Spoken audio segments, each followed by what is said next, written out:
लेकिन मैंने चूँकि ज़रा थोड़े लार्जर पैमाने पे शुरू किया तो मेरे पास जमा होते होते तकरीबन अब 36 कैट्स हो गई हैं और 13 डॉग्स मेरे पास हैं। अच्छा, तो आपको कभी कुत्ते ने या बिल्ली ने कभी काटा है? जी, मुझे तो सारा वक्त अगर आप मेरे हाथ पाँव देखें तो मेरे तो मतलब काफ़ी ज़्यादा बाइट्स इतनी ज़्यादा हुई हैं कि मैं बता भी नहीं सकती कि कितनी हुई हैं। जब लोगों ने देखा मुझे कि मैं इस तरह से इंजर्ड जानवरों को उठा लेती हूँ तो उन्होंने ख़ुद से भी मुझे ला के देनी शुरू कर दी। इवन ऐसे भी होता है कि रात के टाइम पे या किसी भी वक्त ना मेरे सहन में लोग अपने जानवर छोड़ जाते हैं। अस्सलाम वालेकुम, आप देख रहे हैं पाकिस्तान टुडे और मैं हूं आपका मेज़बान अनीब ज़हीर। नाज़रीन, मेरे साथ अनीज़ा मौजूद हैं। आपने फिल्मों और ड्रामों में देखा होगा और इवन कि आप नेशनल जियोग्राफिक चैनल्स पे और जो डिस्कवरी चैनल वगैरह देखते होंगे कि लोग किस तरह जानवरों से मोहब्बत करते हैं। लेकिन आज हम पाकिस्तान के अंदर आपके सामने एक ज़िंदा मिसाल लेकर आए हैं। अनीज़ा पिछले 11 साल से जो स्ट्रीट डॉग्स और स्ट्रीट कैट्स हैं जो ज़ख्मी हो जाते हैं और उनको कोई देखभाल करने वाला नहीं होता, उनको पकड़ती हैं, पकड़ने के बाद उनको रेस्क्यू करती हैं, अपने पास रखती हैं और उनको जो भी उनकी मेडिकेशन वगैरह होती है वो करती हैं, उनको संभालती हैं और उनका मुकम्मल ख्याल रखती हैं। ये आज हम उनके घर के अंदर मौजूद हैं। उन्होंने अपने घर का डिज़ाइन भी कुछ इस तरह से किया हुआ है कि आप देख के हैरान रह जाएंगे कि यहाँ पे बिल्लियों के लिए, कुत्तों के लिए, हर जानवर के लिए अलग अलग जगह बनाई हुई है। अभी भी हमारे इर्द गिर्द ये बिल्लियाँ नीचे घूम रही हैं, कुत्तों की आवाज़ें आ रही हैं। तो सुबह से लेकर रात तक ये हर टाइम जानवरों के साथ ही रहते हैं। इनकी मोहब्बत बहुत ज़्यादा है जानवरों के साथ। उनसे बात करते हैं कि सिलसिला स्टार्ट किस तरह से हुआ और कब हुआ। अस्सलाम वालेकुम। वालेकुम अस्सलाम। मैं तकरीबन मुझे 11 साल हो गए हैं रेस्क्यू करते हुए और शुरू इस तरह से हुआ क्योंकि मैं अपने मदर फादर को भी देखती थी तो वो भी इसी तरह से जानवरों को रेस्क्यू कर लेते थे और उनका रवैया बहुत अच्छा था जानवरों के साथ ना। जैसे नॉर्मल लोग हमारी सोसाइटी में इतनी केयर नहीं करते लेकिन ये लोग करते थे। तो बच्चा जो है वो अपने माँ बाप से ही सीखता है, तो उन्हीं से ही मैंने सीखा और इसी तरह से मैं जब खुद इस काबिल हो गई तो मैंने जानवरों को रेस्क्यू करना शुरू कर दिया। मतलब बचपन से ही आप ये चीज़ देखी? जी बिल्कुल। तो आपके फादर मदर के बाद कितने डॉग्स थे, कितनी कैट्स थी? मेरी मामा तो इस तरह करती थी ना उस टाइम में कि कोई अगर जैसे बारिश हो रही है, कहीं पे कोई कुत्ते ने बच्चे दिए हुए हैं और वो मुश्किल में है या पानी में भीग रहे हैं, उनको उठा के ले आती थी। फिर जब वो बड़े हो जाते थे तो उनको अडॉप्ट करा देती थी। तब माली ले जाता था या धोबी, जो भी गाँव में लोग रहते थे ना वो ले जाते थे।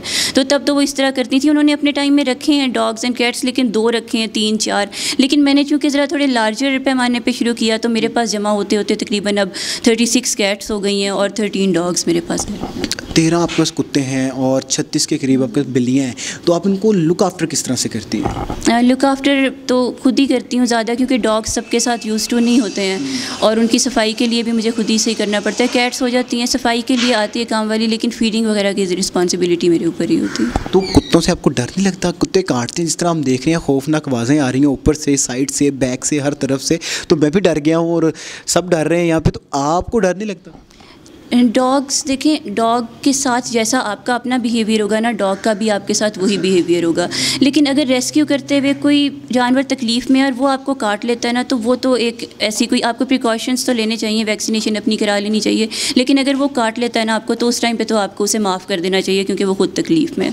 तो लेकिन हाँ, डर इसलिए नहीं लगता क्योंकि डॉग्स आपका बिहेवियर पढ़ लेते हैं। डॉग्स आपके इंटेंशंस को भी स्मेल करते हैं। अगर आप अच्छी इंटेंशन से डॉग के पास जा रहे हो ना, तो डॉग आपको नहीं काटेगा। साइंटिफिकली प्रूवन फैक्ट है ये।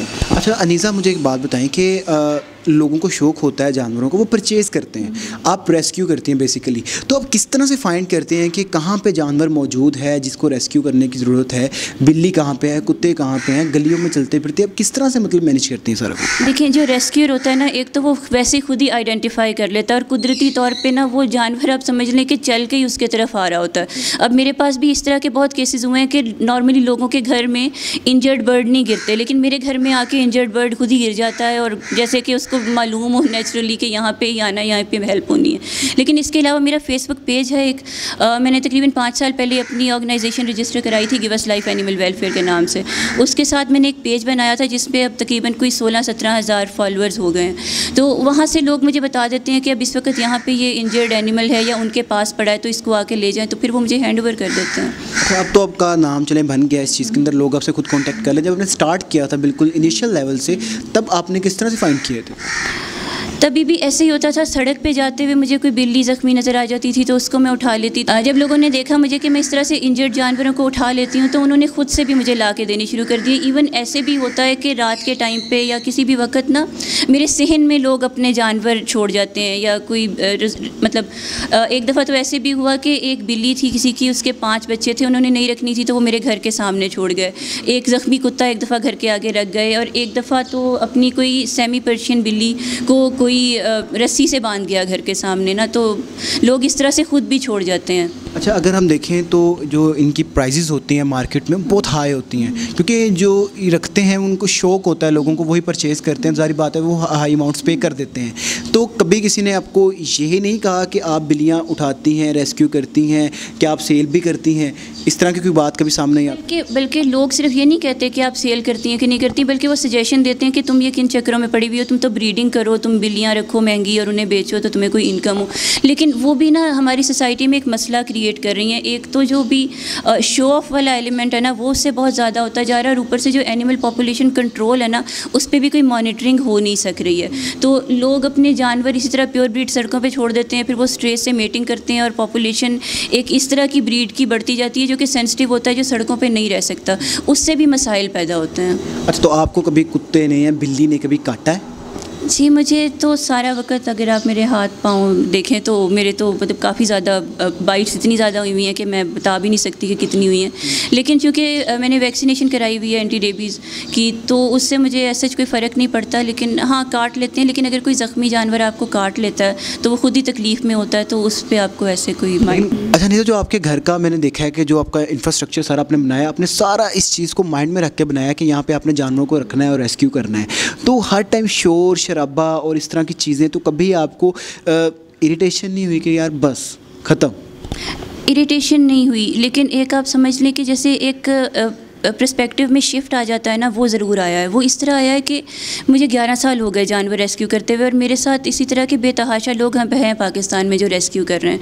लेकिन कितने जानवरों को हम रेस्क्यू कर सकते हैं जब हमारा गवर्नमेंट ही साथ नहीं देती है, जब गवर्नमेंट ही डॉग कलिंग को प्रमोट करती है। कुत्ता मार मुहिम को इतना ज़्यादा उन्होंने एक्सेप्टेंस दी हुई थी, तो मैंने सोचा कि कितने जानवरों को जहर देते जाएंगे, हम उठा के घर में लाते जाएंगे और पालते जाएंगे, तो ये तो एक प्रैक्टिकल अप्रोच नहीं लग रही थी मुझे।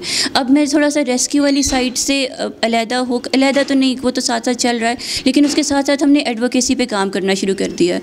हमने और एक और ऑर्गेनाइजेशन है वॉइस फॉर द वॉइसलेस, उसने और हमने मिलकर एक एडवोकेसी ग्रुप बनाया है एनिमल राइट्स एडवोकेसी ग्रुप के नाम से। उसके अंडर हम लोग जितने भी इन्फ्लुएंशियल लोग हैं या जो भी अथॉरिटीज़ हैं, जो कि एनिमल वेलफेयर डिपार्टमेंट तो नहीं है, खैर लाइफ स्टॉक डिपार्टमेंट हो गया या फिर वाइल्ड लाइफ डिपार्टमेंट हो गया, इनमें जितने भी लोग हैं जो कि हेड्स हैं या जो इसको अथॉरिटेटिव लोग हैं, उनसे हम मिलते हैं और कोशिश करते हैं कि उनको ज़्यादा से ज़्यादा हम कन्विंस कर सकें कि अब जो पॉलिसीज़ हैं उनको रिवाइज़ करने की ज़रूरत है, जो लॉज़ हैं वो बहुत पुराने हो गए हैं, उनको रिवाइज़ करने की ज़रूरत है। तो ये काम हम एज एक प्रेशर ग्रुप की तरह बन के हम करने की कोशिश कर रहे हैं। तो एडवोकेसी की तरफ इस वक्त हम ज़्यादा शिफ्ट हो चुके हैं। और एक और चीज़ हमारी बहुत बड़ी आप अचीवमेंट समझ लें कि जो इतने अरसे से एक रिवायत के तौर पर कुत्ता मार मुहिम चल रही थी, वो हम समहाउ कुछ टाइम के लिए रुकवाने में कामयाब हो गए हैं। जस्टिस आयशा मलिक की अदालत में उन्होंने एक बड़ा हिस्टोरिकल किस्म का वर्डिक्ट दिया है कि जो कुत्ता मार मुहिम है उसकी बजाय भी एक अल्टरनेटिव पॉलिसी दी जाएगी TNVR के नाम से, trap neuter vaccinate and release. इसके तहत जो है डॉग पॉपुलेशन को कंट्रोल किया जाएगा, जिससे रेबीज़ के केसेस भी कंट्रोल होंगे, जो डॉग बाइट्स का एक बहुत बड़ा मसला चल रहा है वो भी कंट्रोल हो जाएगा। जी, तो अनीज़ा हमारे साथ मौजूद थी। आपने देखा किस तरह ये बिल्लियों को और कुत्तों को और जानवरों को लेकर चल रही हैं और किस तरह से उनका ख्याल रखती हैं, और ये इनके दिल के अंदर एक रहम है जानवरों के लिए कि बेज़ुबान जानवर है, इनको और कोई देखने वाला नहीं है, तो मेरी ज़िम्मेदारी है मैं इनको देखूँगी।